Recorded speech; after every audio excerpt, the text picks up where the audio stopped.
All right, welcome back to the deep dive. We've spent this entire season really digging into the world of drug regulations and all the systems for keeping an eye on medications after they're already out there being used by patients. Yeah, it's been a pretty deep dive for sure. And for this deep dive, what we're going to do is kind of like step back a bit and bring together all the key things that we've learned, especially in season 8.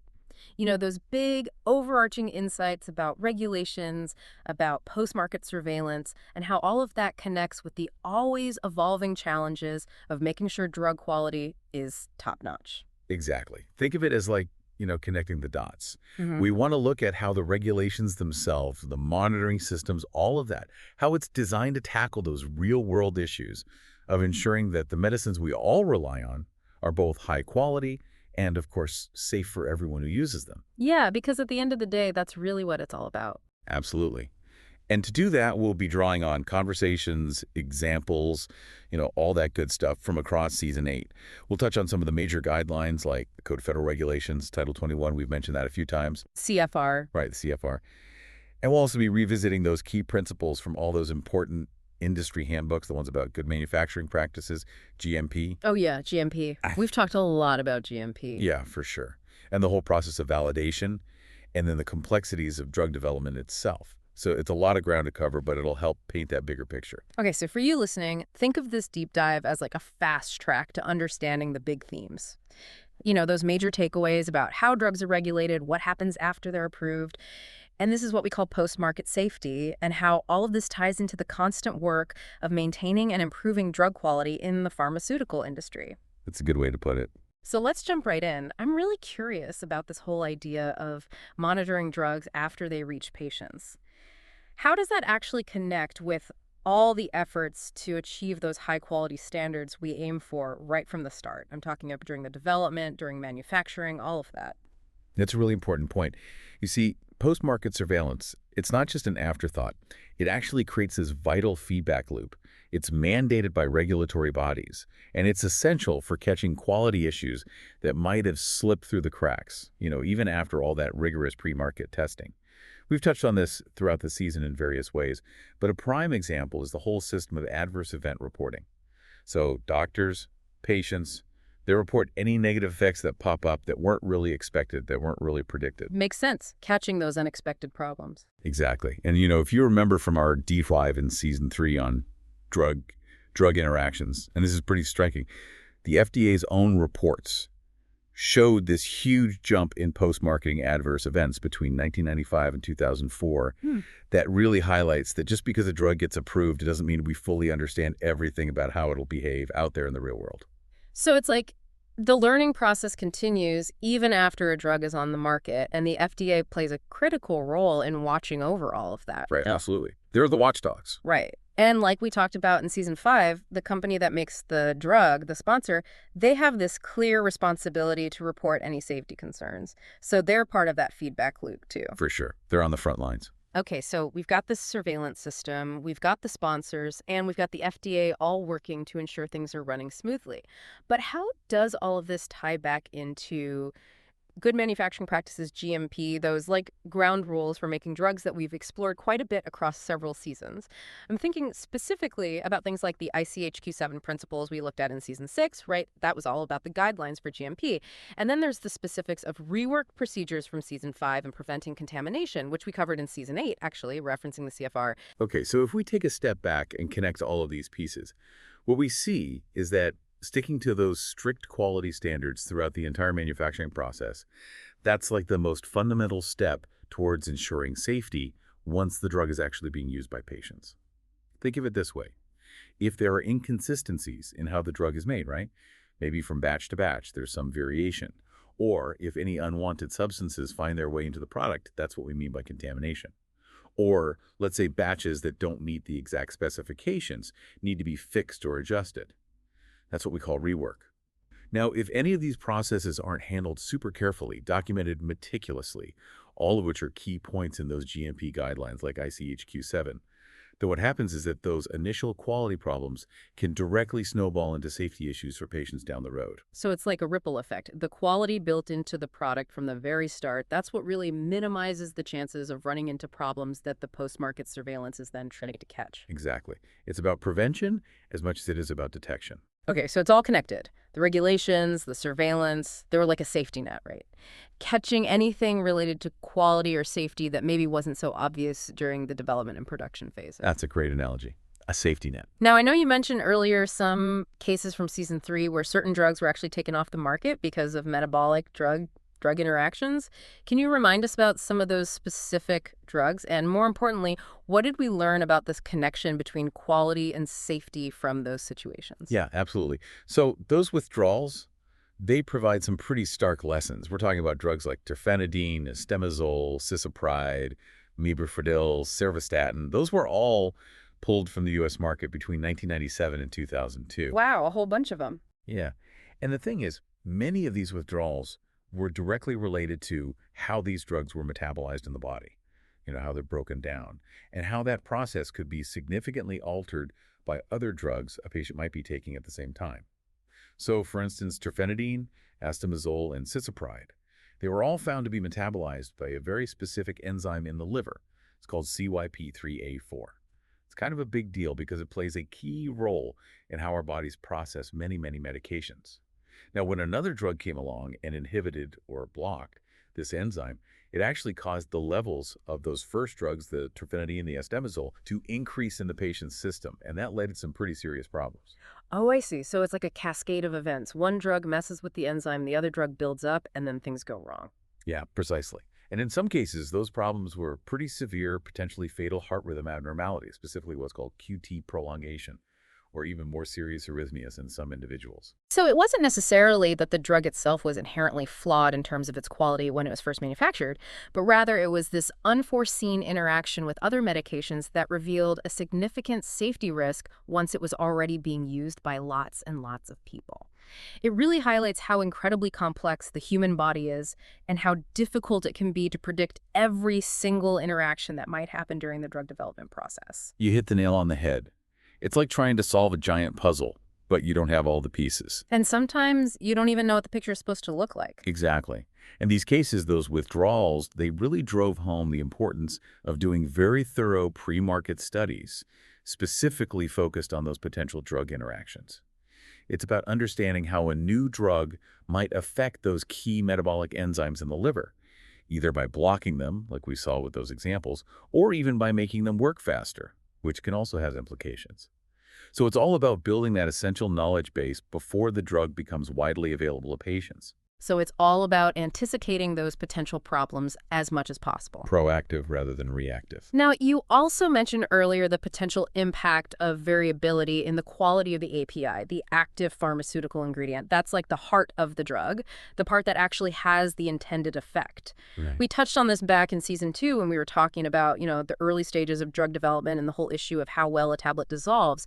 Can you remind us how the quality of the API can actually affect the safety of a drug once it's out there being used? Yeah, absolutely. This really gets to the heart of consistency. As we discussed back then, if the quality of the API varies too much from one batch to another, it can actually cause noticeable differences in how the drug behaves once it's inside the body. We're talking about its pharmacokinetics, how the body absorbs it, distributes it, metabolizes it, and excretes it, and its pharmacodynamics, which is all about how the drug interacts with the body and produces its effects. So, for example, if one batch of API dissolves at a slightly different rate than another batch, it can actually result in unpredictable absorption into the bloodstream. And that can have a real impact on both how effective the drug is and how safe it is for patients.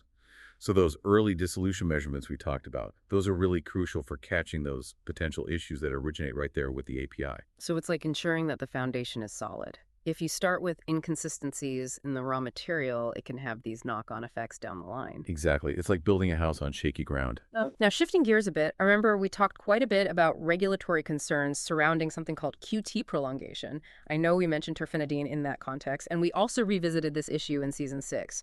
Can you remind us about the significance of QT prolongation and why it's such a focus for regulators? Yeah, so QT prolongation, it's basically an abnormality in the heart's electrical activity.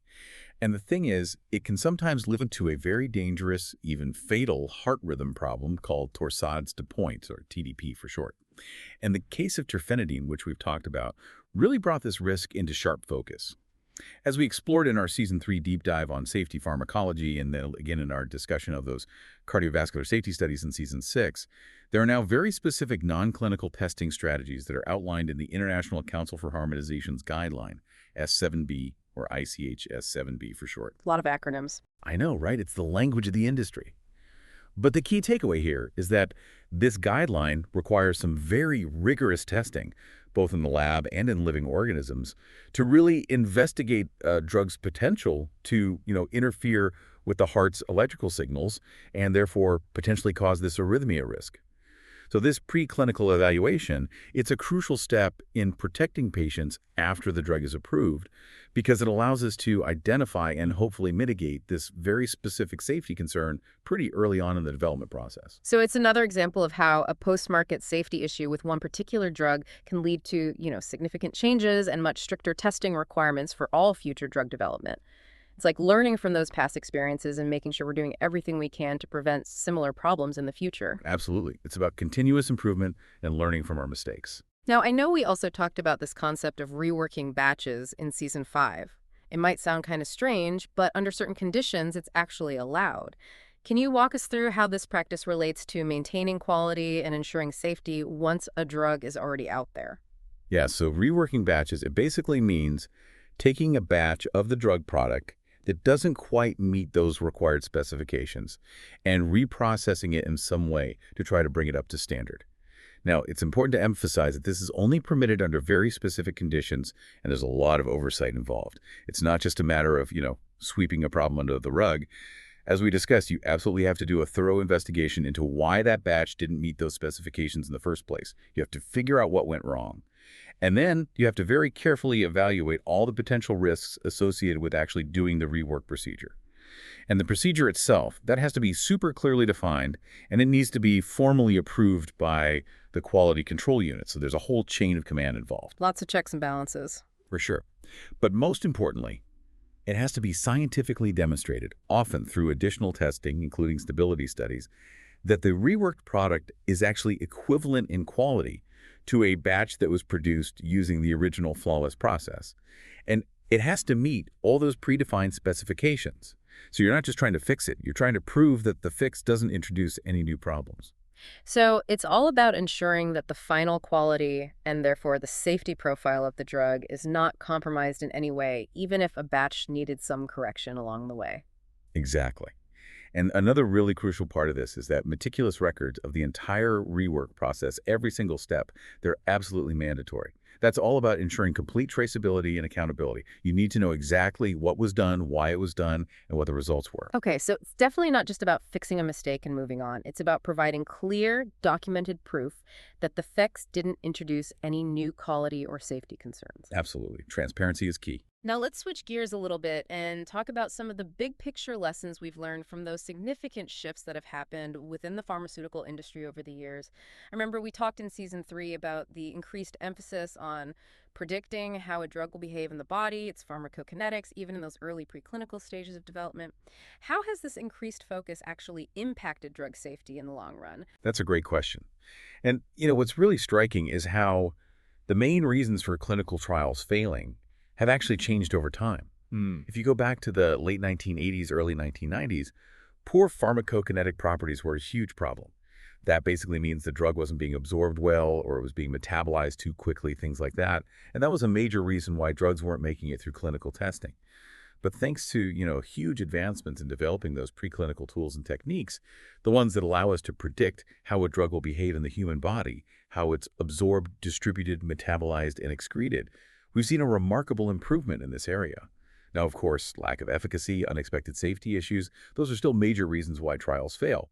But the fact that we're so much better now at optimizing those pharmacokinetic profiles early on in the preclinical phase means that many of the drugs that do enter clinical trials actually have a much stronger foundation for both working effectively and being safe once they eventually reach the market. So it's like we're weeding out some of the problematic candidates earlier on in the process. Exactly. And having a good pharmacokinetic profile, it's really, in many ways, a prerequisite for achieving a good safety profile later down the road. It's all connected. Okay, so understanding how the body handles the drug right from the start can prevent a lot of potential problems down the line, especially when it comes to safety. And I know we also discussed the increasingly vital role of those advanced analytical tools in ensuring drug quality, Mm. especially in seasons 2 and 6. How have these technological leaps actually contributed to making those marketed products safer for patients?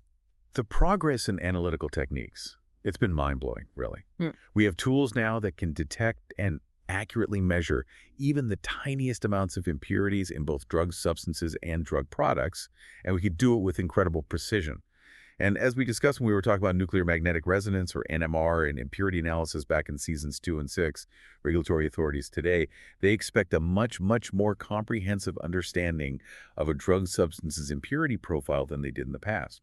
It's like the bar has been raised significantly. So it's all about knowing exactly what's in that drug substance. Exactly.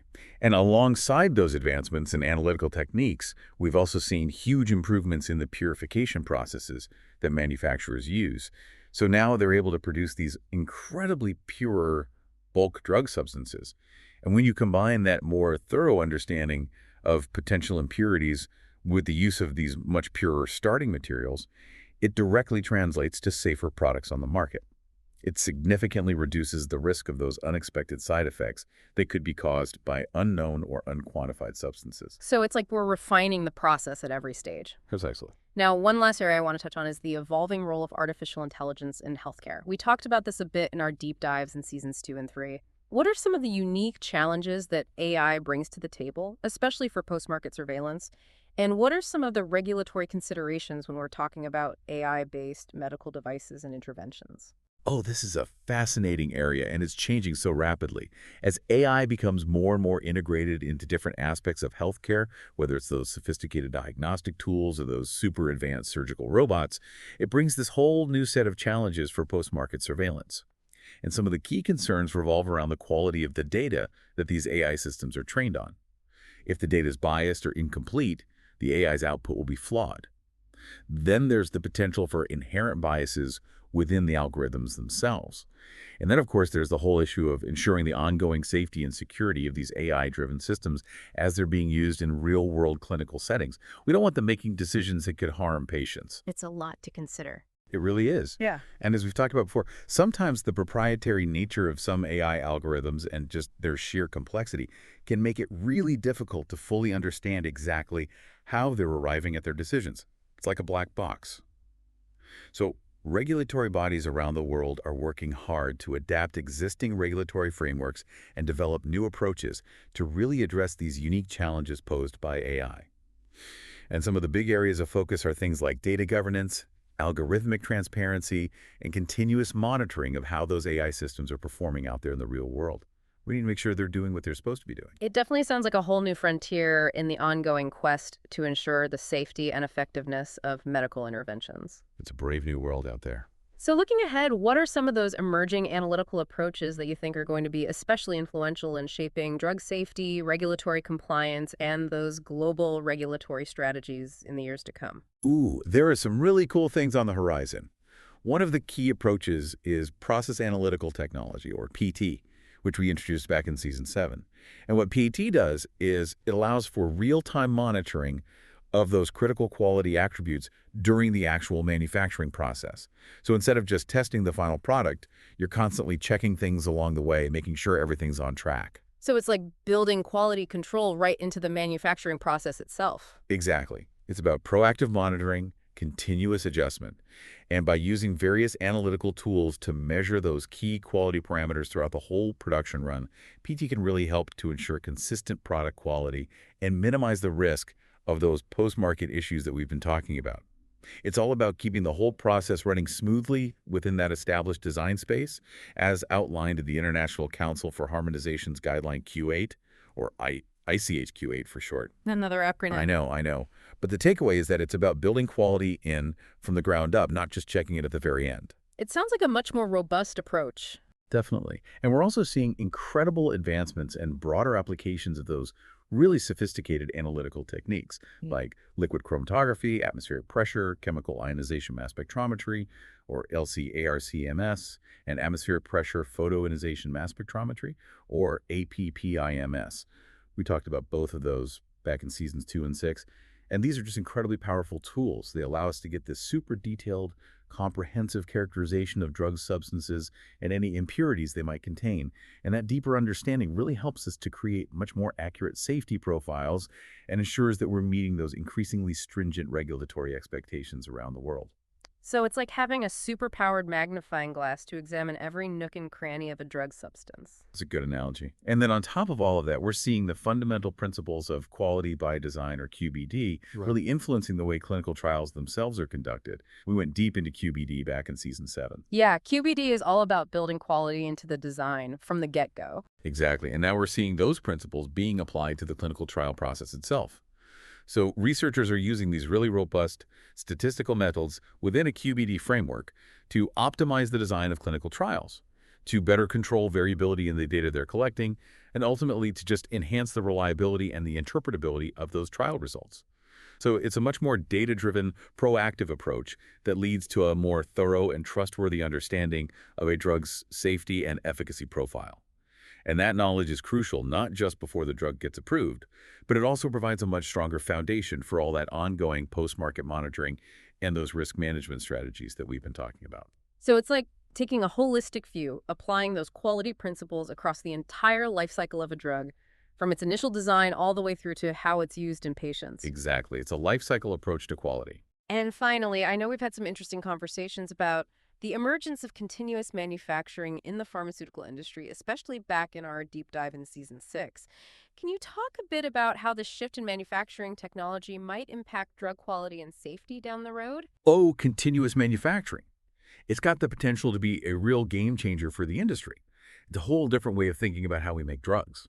So instead of using those traditional batch-based processes, where you make a batch, then test it, then move on to the next batch, continuous manufacturing uses these integrated continuous flow systems. And what that does is it gives manufacturers much, much greater control over the entire production process. And potentially, it allows them to achieve those consistently high levels of product quality that we're always striving for. And the really interesting thing is that regulatory bodies, including the FDA, they're really taking notice. They're actually encouraging the adoption of these continuous manufacturing technologies, as you can see reflected in guidelines like ICH-Q13 and various statements from the agency itself. And that's because this enhanced process control and the reduction in those manual interventions that you typically see in batch processes, they can really lead to the production of much more consistent and ultimately safer drug products for patients. Wow, it sounds like a really exciting development, and it'll be fascinating to see how it all unfolds in the coming years. It's definitely one to watch. So, to bring it all together, this has been a really fascinating overview, kind of like weaving together all those key threads from our discussions throughout the entire season. It seems like the overarching themes revolve around this essential interplay between establishing those rock solid quality practices from the very beginning, right from the design and manufacturing stages, and having those robust, responsive post-market surveillance systems in place to catch any unexpected hiccups and really drive continuous improvement in both quality and safety. It's a two-pronged approach. Absolutely. You need both sides of the coin. And all the advancements we've talked about, those increasingly sophisticated analytical techniques and those ever-evolving, more stringent regulatory approaches, it's all ultimately aimed at making sure that medicines are as safe and reliable as they can possibly be for patients all around the world. It's a global effort. And that brings us to our final thought for all of you listening out there. Given how complex pharmaceutical development is becoming and that constant push for innovation in medicine, how do you think future advancements in predictive analytics and the way we're integrating real-world data, how might those things further transform our approach to post-market safety surveillance? How might they help us to become even more proactive in identifying and tackling those emerging quality challenges in the years ahead?